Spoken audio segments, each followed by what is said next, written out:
gagawin natin ngayon? Andito tayo sa puno ng mga mulberry. I-harvest tayo. Wow, dami!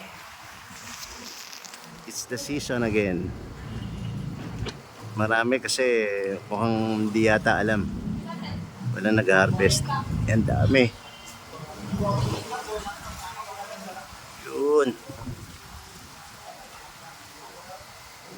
Dami niya.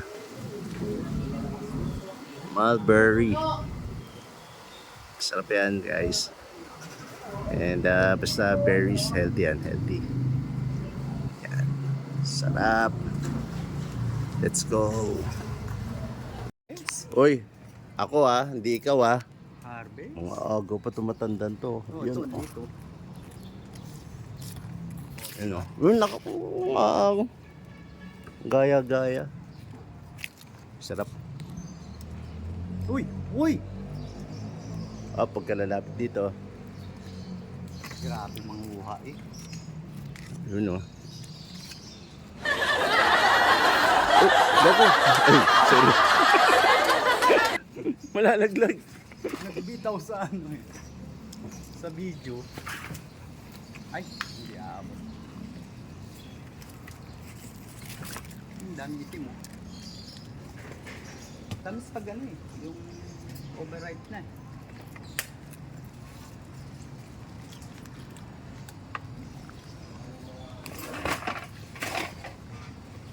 Ayun yung ba't mabagal kasi abang bibitas ako, pinakain ko na.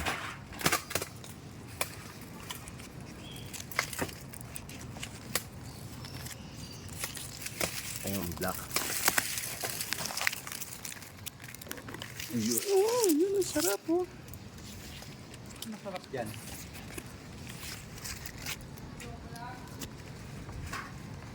Tapos marami. Dami.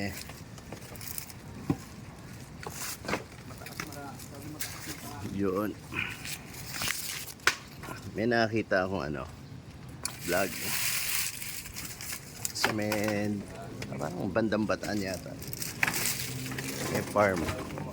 Nagbabayad ng entrance tapos pwede kayo mag-harvest. Yan. Dami guys.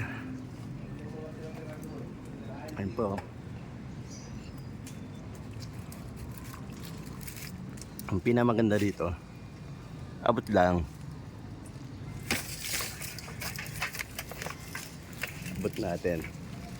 Dati dumating sa point na sa dami na nag-harvest, wala, kahit yung pula na yan, nakukuha na nila. Hindi na umaabot sa maging black siya.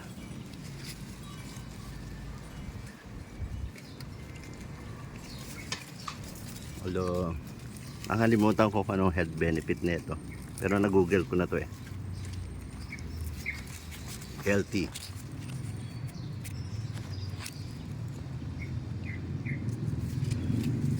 Healthy siya, healthy. Sarap. Ayun po, aso. Alright. Sige. Masarap pag may ganito. Yun po, lapit lang pala. Hey, kita-kits guys. Thank you. Thank you for watching.